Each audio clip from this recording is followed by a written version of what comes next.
Corona की वजह से लोगों का हेल्थ केयर पर खर्च बहुत बढ़ गया। जो अस्पताल में एडमिट हुए उनका इंश्योरेंस के अलावा काफी खर्च हुआ। जिनको घर पर रहना पड़ा उनको भी दवा, मास्क, सैनिटाइजर और टेस्ट्स पर काफी खर्च करना पड़ा। ऐसे में हेल्थ केयर सेक्टर को भी बजट से काफी उम्मीद है। हेल्थ केयर सर्विस में थोड़ा कम कर सकते हैं क्योंकि ज्यादा लोग इफेक्ट हो रहे हैं, सबको पता है। तो छोटी छोटी बीमारियों में भी टेंशन लेके हम हॉस्पिटल्स जा रहे हैं, हम मेडिसिन पे बहुत ज्यादा डिपेंडेंट हो रहे हैं। उम्मीद तो है कल मोदी जी से अगर आएंगे तो उम्मीद है कम होने की, थोड़ा राहत मिलेगी सबको।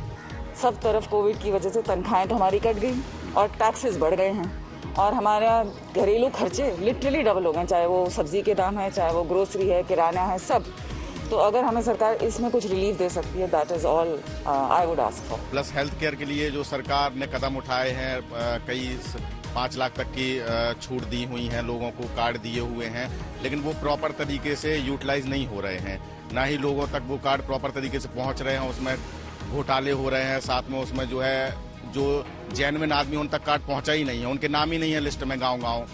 जो गरीब आदमी है जो इलाज के लिए भटक रहा है, उसके घर में कोई सीरियस प्रॉब्लम है लोगों को, लेकिन वो आज भी उसके पास प्रधानमंत्री वो वाले कार्ड नहीं है। प्रधानमंत्री वाले जो प्रधानमंत्री आपके कार्ड दे रही है 5 लाख के, उनके पास नहीं है आज भी। वो कहते हैं मेरे लिस्ट में नाम ही नहीं है, लेखपाल के पास मेरे नाम ही नहीं पहुंचे हैं। तो इन सब पे विचार करके उन तक वो कार्ड पहुंचाने चाहिए गवर्नमेंट को।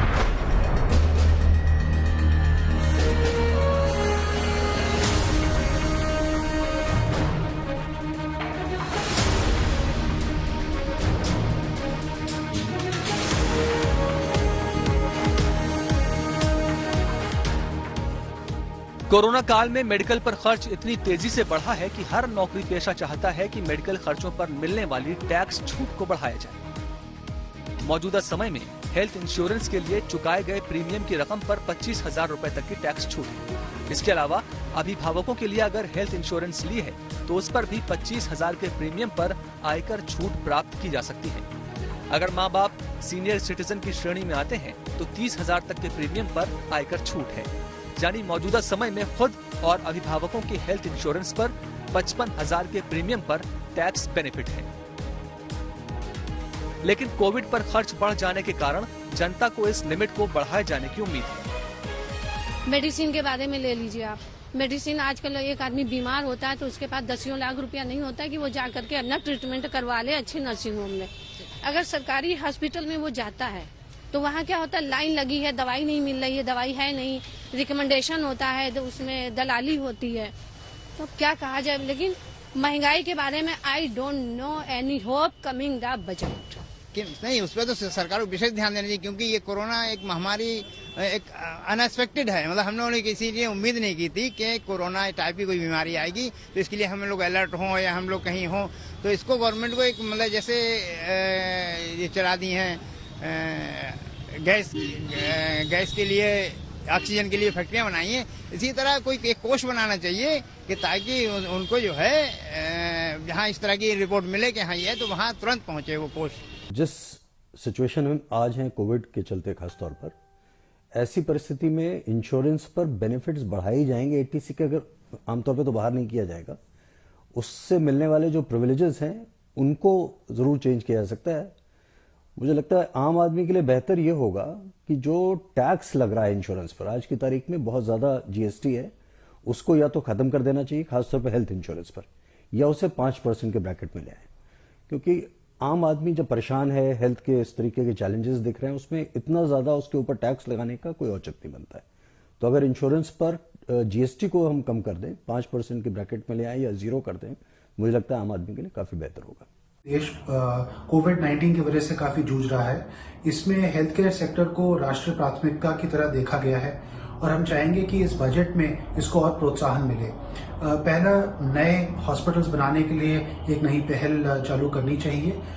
हमें लगता है कि टियर 2, टियर 3 छोटे शहरों में हॉस्पिटल्स की काफी जरूरत है। दूसरा, हेल्थ इंश्योरेंस जो स्वास्थ्य बीमा है उसके लिए कुछ जो रियायतें हैं, कुछ दरें हैं, उनको कम किया जाए और कुछ इंसेंटिव्स दिए जाएं। तीसरा, हमने देखा है कि रिसर्च और इनोवेशन में कैसे वैक्सीन्स बनी हैं और अदर रिसर्च हुआ है, उसमें हम चाहेंगे कि वित्त मंत्रालय उसको भी किसी एक पैकेज के अंदर लेके आए जिससे कि उसको भी प्रोत्साहन मिले। चौथी चीज, हेल्थ केयर वर्कर की कमी कोविड के दौरान देखी गई और हम चाहेंगे कि इस बजट में कोई एक ऐसा पैकेज निकाला जाए जिससे कि हमारी डॉक्टर्स, नर्सेज और जो पैरामेडिक स्टाफ हैं उनके नंबर कैसे बढ़ सकें, इस पे कुछ विशेष ध्यान दिया जाए।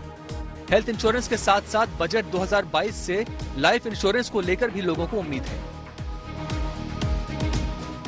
उम्मीद ये है कि लाइफ इंश्योरेंस को इनकम टैक्स एक्ट के सेक्शन 80C से बाहर किया जाए और इंश्योरेंस सेक्टर के लिए कोई एक लिमिट बढ़ाई जाए। जानकार मानते हैं कि लाइफ इंश्योरेंस और मेडिक्लेम इंश्योरेंस दोनों को नई कैटेगरी के तहत जोड़ा जा सकता है या फिर 80C की लिमिट को ओवरऑल बढ़ाया जा सकता है। ऐसा होने पर लगभग ज्यादातर करदाताओं को बड़ा फायदा होगा। 80C में इंश्योरेंस एक बहुत इंपॉर्टेंट रोल प्ले करता है क्योंकि लाइफ इंश्योरेंस के ऊपर ये डिडक्शन मिलती है। अगर इसे हम 80C के दायरे से हटाएंगे तो 80C में इसकी डिडक्शन नहीं मिलेगी और हटाने के लिए जरूरी है कि इसके लिए फिर अलग से डिडक्शन तय की जाए, या तो 10 लाख तक या 20 लाख तक या 50 लाख तक, जो भी सरकार उचित समझे उसकी इंश्योरेंस को कंप्लीटली बिना लिमिट के अलग से डिडक्शन दे तो इसका फायदा होगा, नहीं तो इसका नुकसान होगा। क्योंकि इसे किसी भी तरह से 80C की लिमिट से हटाया नहीं जा सकता क्योंकि सरकार का ऑलरेडी कमिटमेंट है, बहुत सारे लोगों को ऑलरेडी ये डिडक्शन उसी की ले रहे हैं और 10 साल का, 15 साल, 20 साल का ऑलरेडी कमिटमेंट है, सरकार उसे पीछे हट नहीं सकती है। तो इसीलिए उसे निकाला नहीं जा सकता जब तक अलग से डिडक्शन ना दी जाए।